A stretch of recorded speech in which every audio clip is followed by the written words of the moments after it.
તો કેમ છો ખેડૂત મિત્રો, સ્વાગત છે તમારું એક નવા વિડીયોની અંદર।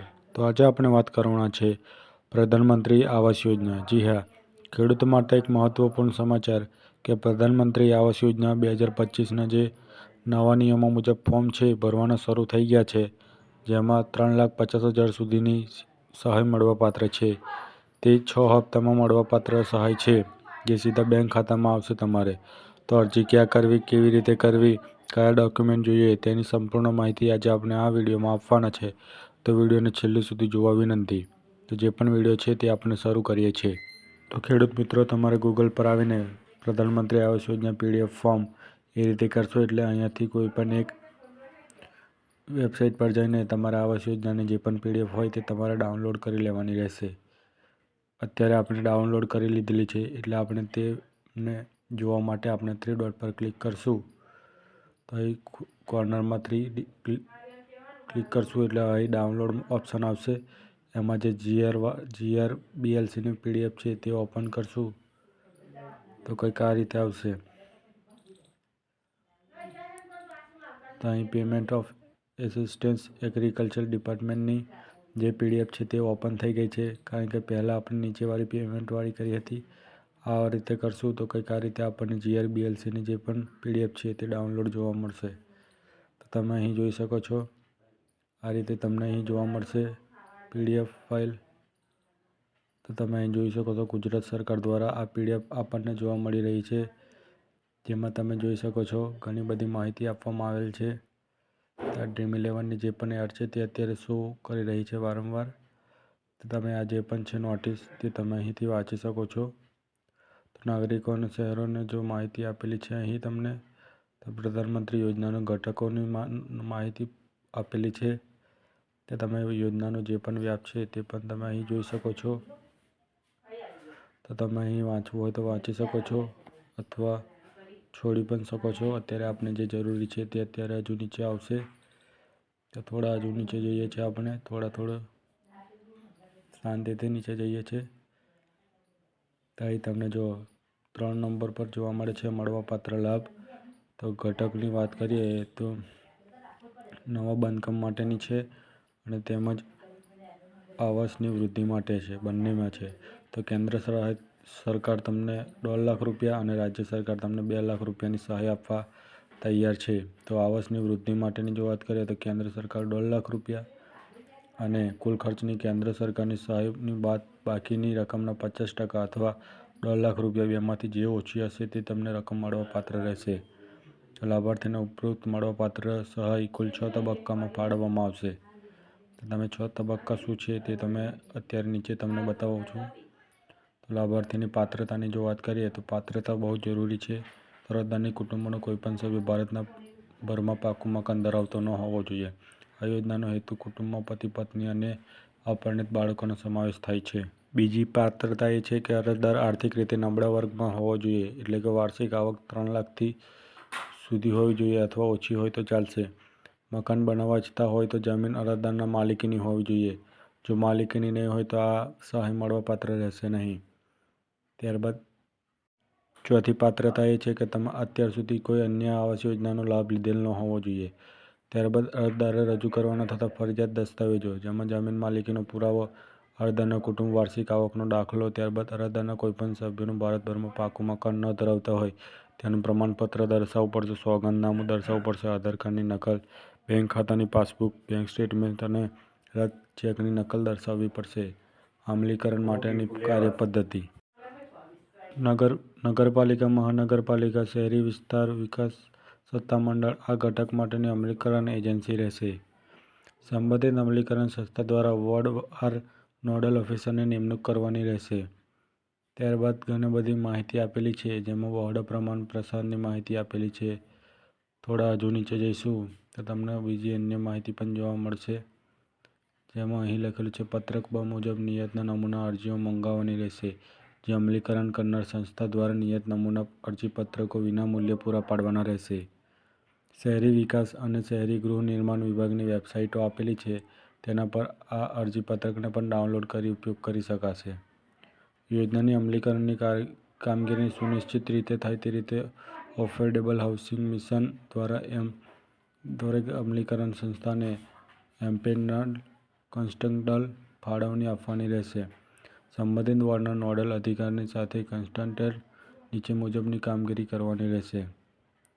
તો તમે અહીં વાંચી શકો છો કે ઘણી બધી માહિતી આપેલી છે જે તમારે વાંચી લેવાની છે.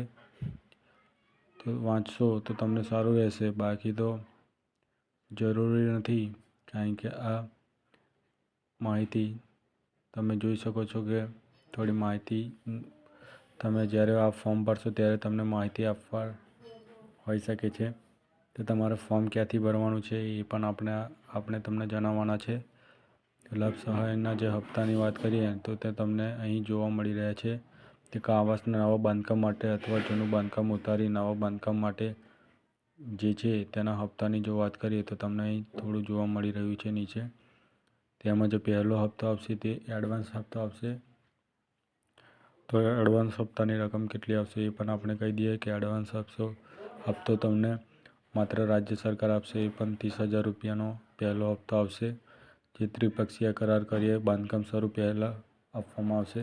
ત્યારબાદ બીજો હપ્તો આપવામાં આવશે, એટલે કે પ્રથમ હપ્તો કેન્દ્ર સરકાર તમને 20,000 અને રાજ્ય સરકાર 25,000 એમ કુલ મળીને 45,000નો બીજો હપ્તો આપશે. એ પ્લિન્થ લેવલ સુધીનું બાંધકામ છે એટલું થવું જોઈએ આનાથી. ત્યારબાદ જે ત્રીજો હપ્તો છે તેની વાત કરીએ તો ત્રીજો હપ્તો તમને 25,000 કેન્દ્ર સરકાર અને 30,000 રાજ્ય સરકાર એમ કુલ મળીને 55,000નો હપ્તો મળશે. ત્યારબાદ ત્રીજો એટલે કે ચોથો હપ્તો જે છે તમારો એ કુલ ટોટલ 1 લાખ રૂપિયાનો હપ્તો તમને મળવાનો છે. સ્લેબ લેવલ સુધીનું કામ થવું જોઈએ આનાથી. ત્યારબાદ જે પાંચમો હપ્તો છે તેની જો વાત કરીએ તો છે તમને 70,000 રૂપિયાનો મળશે. તો ફિનિશિંગ લેવલ સુધીનું બાંધકામ તેનાથી કરવાનું છે.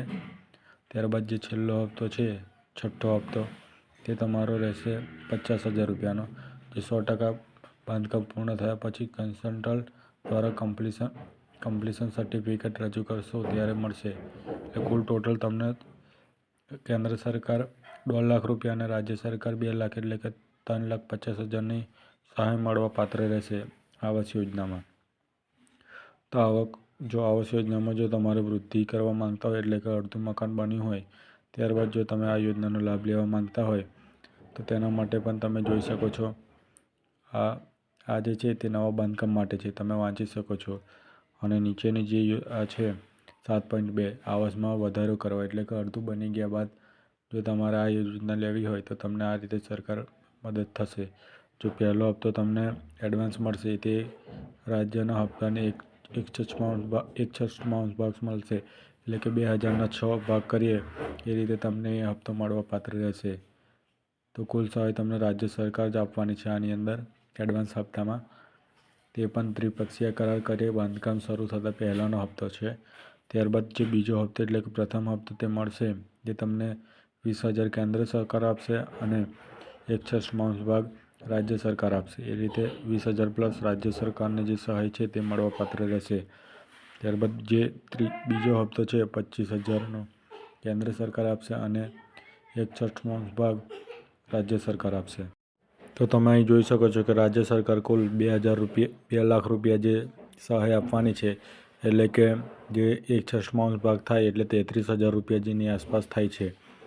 33,300 રૂપિયાની આસપાસ છે 1/6 ભાગ થાય છે. એટલે કે કુલ ટોટલ તમને જે અહીં ત્રીજો હપ્તો જે જોવા મળી રહ્યો છે તે 45,000 પ્લસ 33,300 રૂપિયા તમે એડ કરો તો તમારો કંઈક 78,000ની આસપાસ તમારો જે છે હપ્તો થશે. તો તમે છેલ્લો હપ્તો પણ જોઈ શકો છો કે કુલ ટોટલ તમને 63,000ની આસપાસ જે છે છેલ્લો હપ્તો તમને મળવા પાત્ર છે. તો તમે 6 જે ભાગમાં જે હપ્તા મળવાના છે તેની વાત તમને કરવામાં આવી છે. તો હવે તેના માટે શું ડોક્યુમેન્ટ જોઈશે તેની પણ આપણે વાત કરી લઈએ છીએ. ત્યારબાદ તમારે એક સોગંદનામું પણ કરવાનું છે. તો સોગંદનામા માટેની જો વાત કરીએ તો તમારે સોગંદનામું જે કરવાનું છે તેના માટેનું આ એક પત્રક આવી ગયું છે. તો તમે જોઈ શકો છો પત્રક છે તમારે આ સોગંદનામું તમારે કરાવડાવવાનું છે. જો આ સોગંદનામું નહીં કરો તો તમને જે આવાસ યોજના છે તેનો લાભ મળશે નહીં. તો તમારે આ સોગંદનામું કરાવી લેવાનું છે. એમાં તમારે સ્થળ, તારીખ એ રીતે કરવાનું છે. ત્યારબાદ પ્રધાનમંત્રી જે આવાસ યોજના છે તેના માટે લાભાર્થીએ વ્યક્તિગત બાંધકામ માટેનું જે ફોર્મ છે તેની જો વાત કરીએ પત્રક બ કહેવાય તેને, તેમાં તમારી જે પણ નગરપાલિકા લાગતી હોય ને જે જિલ્લો લાગતો હોય તેની માહિતી લખવાની છે સૌપ્રથમ. ત્યારબાદ ક્રમ અને વિગત આપી છે તેમાં વિસ્તારનું નામ અને વોર્ડ નંબર લખવાનો છે તમારો. ત્યારબાદ જે પણ અરજદારનું જે નામ હોય તે લખવાનું છે. ત્યારબાદ ઉંમર લખવાની છે. ત્યારબાદ 3 નંબરમાં તમારી જાતિ લખવાની છે. ત્યારબાદ 4 નંબરમાં તમારા પિતા અથવા પતિનું નામ લખવાનું છે. ત્યારબાદ તમારી વૈવાહિક સ્થિતિ લખવાની છે. તમે પરિણીત છો, અપરિણીત છો એવું લખવાનું છે, અથવા વિધવા હોય તો વિધવા. તેમાં અરજદારનો ફોટો તમારે બાજુમાં લગાડવાનો છે.